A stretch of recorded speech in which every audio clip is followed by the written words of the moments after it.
Assalamualaikum warahmatullahi wabarakatuh. Kembali lagi di channel Radio Horor.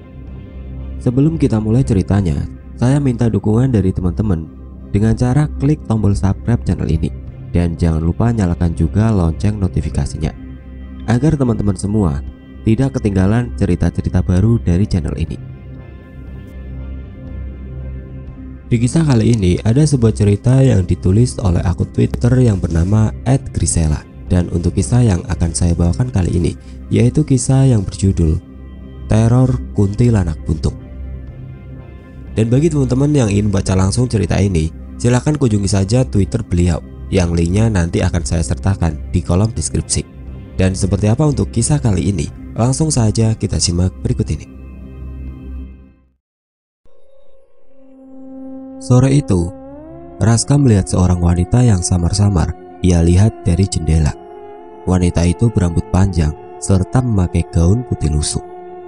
Melihat itu pun, Raska beranjak ke kamar Mama dan segera memberitahu beliau. "Mah, ada tamu." "Siapa?" "Gak tahu, Mah." Raska menuju ke ruang tamu. Rambutnya gimbal, panjang sampai lantai, baju putih kotor, lagi liatin kita dari jendela. "Jangan buka, mana Al-Quran kamu? Ayo kita ngaji," perintahnya dengan tegas. Setelahnya, Raska dan Mama membaca Al-Quran dengan niat mengusir sosok tersebut. Walaupun tanpa mereka sadari, sosok tersebut tidak akan pergi sebelum dendamnya terbalaskan. Perkenalkan, namaku Rania. Hari ini aku ingin menceritakan sebuah pengalaman mistis yang dialami oleh keluargaku, yaitu diteror oleh kuntilanak buntung. Beberapa hari sebelum semua tragedi itu terjadi, ayahku pulang dengan baju yang basah kuyup. Wajar saja kala itu cuaca sedang tidak bersahabat. Hujan yang turun sangatlah deras, sehingga membuat suasana malam dingin dan berkabut. Tanpa saling sapa menyapa, ayahku langsung menyuruhku untuk langsung tidur dan tidak perlu menghiraukan dirinya. Karena malas bertanya, aku langsung saja menyampaikan perintah papa kepada Mama dan Raska. Kami bertiga pun terlelap tanpa bertanya apa yang terjadi dengan papa. Keesokan harinya, aku menjalani hariku seperti biasa. Menyantap sarapan, pergi bersekolah, lalu kembali pulang. Walaupun begitu, setibanya aku di rumah, Raska memberitahu hal yang sangat mengejutkan. "Kak, Mama bilang mulai sekarang banyak-banyak ngaji. Di rumah kita ada kuntilanak buntung." Awalnya aku mengira Mama memberitahu hal itu agar diriku merasa takut dan akhirnya menjadi anak yang rajin mengaji. Awalnya aku tidak mempercayainya, sampai teror dari sosok tersebut mengancam nyawa keluargaku. Pertemuan pertama. "Mah, hari ini makannya apa?" tanyaku sambil menuruni anak tangga. Entah mengapa pagi itu atmosfer rumah begitu berbeda. Alih-alih sejuk, udara rumah terasa pengap. Keadaan pun begitu sunyi. Padahal biasanya Mama sudah terbangun lebih dulu untuk menyiapkan sarapan. Tak. Tiba-tiba saja lampu dapur menyala. "Mama udah bangun, aku kira belum." Ucapku yang lalu pergi untuk menyalakan lampu lain terlebih dahulu. Walaupun lampu dapur sudah menyala, entah mengapa aku merasakan hawa aneh yang berasal dari dapur. Semakin diriku mendekat ke dapur, firasatku semakin buruk, seolah-olah ada sesuatu yang tidak beres di dalam sana. Sempat terlintas pikiran di benakku bahwa lampu dapur menyala dengan sendirinya. Namun aku mencoba menghilangkan pikiran negatif itu dan pergi memasuki dapur dengan santai. Setibanya diriku di sana, langkahku terhenti saat melihat sosok dengan rambut yang sangat gimbal dan kusut. Bajunya pun sangat lusuh, seperti terkena lumpur. Aku berlari sekencang mungkin setelah sosok itu menampakkan wajahnya yang berlumuran darah. Tanpa berpikir panjang, aku langsung saja menerobos kamar Mama. Mama, ada kuntilanak." Diriku menjerit-jerit, teriakanku begitu keras sampai membangunkan Raska dan Papa. Penampakan sosok tersebut begitu seram, sampai membuatku terkena demam tinggi selama seharian. Keesokan harinya, diriku sudah sembuh dari demam, Namun mama tidak mengizinkanku untuk pergi bersekolah karena masih khawatir dengan keadaanku. Walaupun begitu, aku tetap diperintahkan untuk membersihkan rumah, seperti menyapu dan mengepel karena mama sedang berada di luar rumah. Hariku berjalan dengan normal, sampai tiba-tiba aku mendengar suara benturan keras dari luar kamar. Setelah keluar dari kamar, keadaan malah menjadi hening dan sunyi. Namun diriku langsung dikejutkan oleh tubuh Raska yang tergeletak lemah di ujung tangga. Raska, kamu kenapa?" tanyaku. Tidak mendapat balasan, diriku panik dan langsung berlari menuju kamar untuk menelpon mama. Namun, belum saja memasuki pintu kamar, rumah sudah menjadi gelap gulita karena listrik rumah yang padam secara tiba-tiba. "Aduh, kok mati lampu sih?" Diriku berdecak sebal. Berjalan dalam keadaan gelap tentu saja membuatku sangat frustasi. Ditambah lagi aku tidak mempunyai penerangan apa-apa di sekitarku. Untung saja posisiku berada tidak jauh dari kamar. Karena itulah aku berhasil masuk walau masih dalam keadaan gelap gulita. Sesampainya diriku di kamar, aku langsung meraba-raba kasur sampai akhirnya mendapatkan HP-ku. Selain untuk menelpon mama, tentu saja HP-ku akan digunakan sebagai penerangan berhubungan aku sendiri tidak tahu di mana senterku berada. Setelah menyalakan flash ponselku, entah mengapa aku merasakan hawa yang tidak mengenakan dari belakang. Jelas-jelas ngerasa nggak enak, tapi masih aja noleh. Saat diriku mengarahkan flash ke arah kaca, diriku terkejut oleh penampakan seorang wanita berwajah hancur yang terlihat dari kaca. Saat itu wanita tersenyum. Kulit mulutnya ikut robek dan mengeluarkan banyak darah. Matanya yang berwarna merah dan rambutnya gimbal besar. Namun, ia tidak mempunyai kedua tangan. "Ma!" Diriku refleks melemparkan handphone ke kaca. Untung saja tidak pecah, dan sedetik setelahnya suara bel rumah berbunyi diikuti oleh listrik rumah yang kembali menyala. "Mama, Raska jatuh, Ma!" teriakku sesampainya mama di ruang tamu. Mama yang mendengar itu pun tentu saja panik dan langsung menghampiri Raska yang sudah tidak sadarkan diri. Dan keesokan harinya, Raska mengalami patah tulang pada tangannya. Tragedi terjatuh dari tangga tidak hanya terjadi sekali dua kali. Semenjak Raska terjatuh, baik mama maupun diriku, kami berdua selalu saja terpeleset di tangga. Padahal tangga tersebut tidak licin. Karena kami terus saja terpeleset, mama merasa bahwa tangga tersebut memang tidak licin. Kami semua bukan terjatuh karena tangga licin atau keseimbangan kami yang kurang. Kami terjatuh karena didorong oleh sosok makhluk halus. 2 hari kemudian, mama, aku dan Raska menempuh perjalanan ke rumah sakit untuk mengecek keadaan tangan Raska saat itu. Kami berangkat pada malam hari, pada malam Jumat.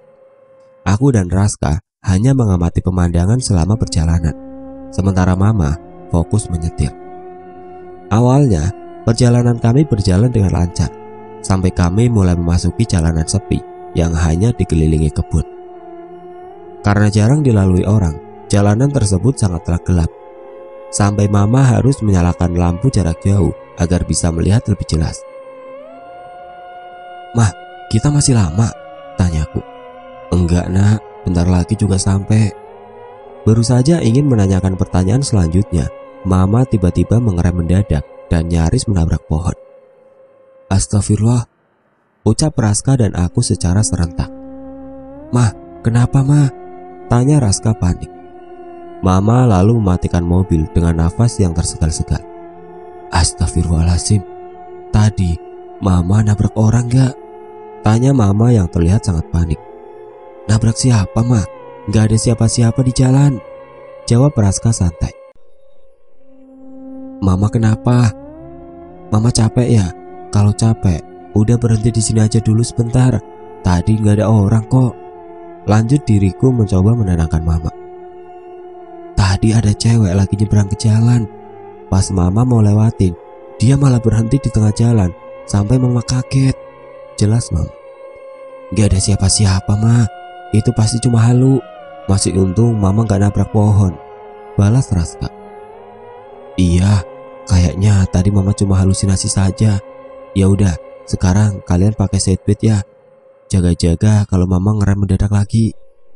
Dan alhamdulillah, kami semua sampai dengan selamat, dengan membawa kabar baik bahwa tangan Raska sudah membaik. Kala itu, kami sampai tepat pada pukul jam 9 malam. Sebenarnya sepulangnya aku di rumah, aku sempat melihat bayangan seorang wanita yang mengamatiku dari lantai atas. Namun karena sudah malam, aku mengira bahwa apa yang aku lihat hanyalah imajinasi yang terbentuk karena kelelahan.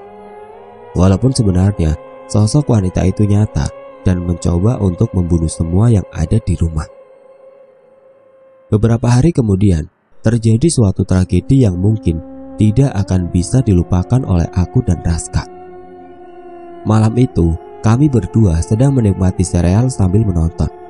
Awalnya semua terlihat normal, sampai tiba-tiba TV mati dengan sendirinya. Lah, kok mati? Tanya Raska kebingungan. Aku menggedikan bahu, menandakan bahwa aku sendiri tidak tahu. Mana remote-nya? Lah nggak tahu. Tadi kamu taruh di mana? Aku malah bertanya balik. Bukannya tadi kamu taruh di meja? Iya, memang tadi aku taruh di sini. Kok sekarang nggak ada?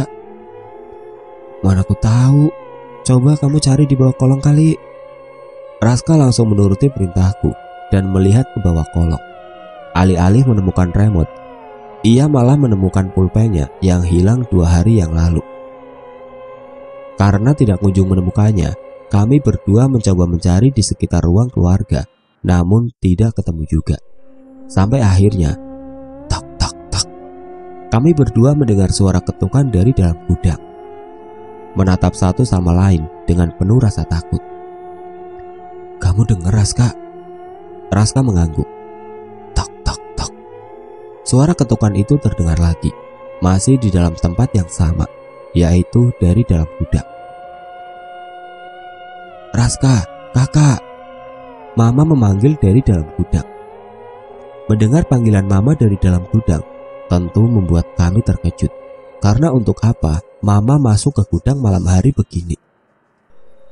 Kenapa, Ma? Tanyaku dari luar. Saat itu diriku sangat ketakutan sampai tidak berani mendekati gudang. Tok tok tok. Ketukan itu semakin mengeras. Mama kenapa? Tanya Raska terbata-bata. Sini nak. Suara itu terdengar lagi. Namun kali ini suaranya berubah menjadi sedikit serak. Menyadari bahwa suara tersebut berbeda dari Mama, diriku langsung memundurkan langkah secara perlahan. Hanya untuk berjaga-jaga jika akan ada sesuatu yang terjadi beberapa detik kemudian. Dan dugaanku benar, sedetik setelah itu, kami berdua mendengar suara tawa kuntilanak yang bergema ke seluruh ruangan. Merasa takut, kami pun langsung berlari secara bersamaan untuk masuk ke dalam kamar. Kunci pintunya, Kak, kunci. Raska menjerit-jerit. Sebentar, ini susah dikunci, omel diriku. Tiba-tiba saja pintu kami digebrak oleh seseorang dari luar. Cepet, Kak, kunci. Raska semakin panik. Dari kemarin aku sama kakak lihat kuntilanak, berdarah-darah mukanya, dan tiap mimpi pasti mimpinya ada cewek ngomong, kembalikan tangan saya, di dekat jurang. Raska menjelaskan. Tidak mempercayainya, ayah memasang wajah masam setelah Raska memberitahu hal itu. Kamu halu doang itu, makanya kalau mau tidur itu baca doa, biar mimpinya nggak aneh-aneh. Dengerin dulu ya, tegur Mama. Kalau kakak lihat apa? Lanjutnya bertanya. Sama kayak Raska, ada kuntilanak, mukanya hancur banget, tangannya nggak ada, tapi bedanya aku nggak mimpi gitu. Tuh kan, udah dibilang. Raska itu gak baca doa kalau tidur. Bukannya mencoba membuat tenang, ayah malah mengomeli Raska yang akhirnya kembali ditegur oleh Mama. Ya udah, besok kita panggil Ustadz aja biar tahu juga kenapa dia mau nyelakain kita. Gak usah, Ma, ini mah di ngajiin juga hilang, potong ayah. Ya mama sama yang lain tiap hari ngaji ya, tapi buktinya terornya tambah parah sampai nyelakain Raska. Ayah mau Raska patah tulang lagi cuma gara-gara itu, bentak mama. Memiliki pendapat yang berbeda membuat keduanya bertengkar sampai lupa bahwa Raska dan Rania sedang berada di hadapan mereka. Tidak ingin Raska dan Rania merasa takut, mama terpaksa mengalah karena sifat ayahnya yang keras kepala. Ya udah, kalau itu mau ayah, pokoknya mama gak bakal tanggung jawab kalau ayah yang kenapa-napa. Mama lalu mengajak Raska dan Rania kembali ke kamar masing-masing, meninggalkan ayah dengan sifat keras kepalanya sendirian di dalam ruang tamu. Pertengkaran pada malam itu pun berakhir, dan tanpa mereka sadari, pertengkaran mereka tidak membuat masalah reda.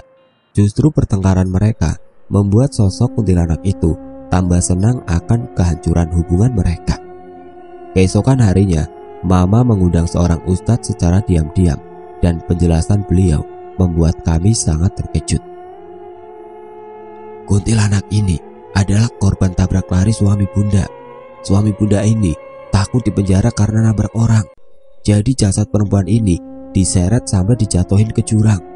Padahal habis ditabrak, perempuan itu masih hidup. Astagfirullahaladzim. Mata mama langsung berair setelah mendengar kabar tersebut. Terus kenapa perempuan ini malah nyelakain kita yang di rumah, Ustadz? Lanjut mama bertanya. Untuk balas dendam, karena tidak terima kehilangan kedua tangannya akibat suami bunda yang kurang bertanggung jawab. Kakiku langsung melemas saat mendengar penjelasan Pak Ustadz. Begitu pula dengan Raska. Dirinya tidak berkata sepatah kata pun setelah mengetahui bahwa ayah kami berdua menabrak seseorang tanpa bertanggung jawab. Terus kita gimana, Ustadz? Mama bertanya. Baru saja beliau hendak menjawab pertanyaan mama, tiba-tiba satu persatu gelas yang berisi teh terjatuh ke lantai. Astagfirullah, ini kenapa, Ustadz? Gak apa-apa, saya saja yang urusi. Beliau berkata bahwa kuntilanak itu harus cepat-cepat dipindahkan sebelum merenggut salah satu nyawa dari kami. Namun, semua itu terlambat. Keesokan paginya, sebuah berita yang tidak ingin kami dengar sampai ke telinga mama. Nah, mama menangis sampai terisak. Ayah meninggal, jatuh ke jurang. Yang tersisa cuma tangannya, badan sampai kepala enggak ditemukan.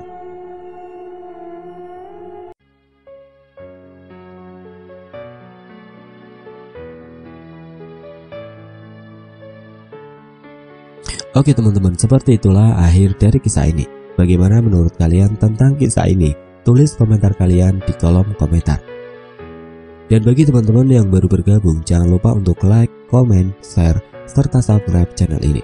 Dan nantikan kisah-kisah horor berikutnya tetap di channel Radio Horor. Wassalamualaikum warahmatullahi wabarakatuh.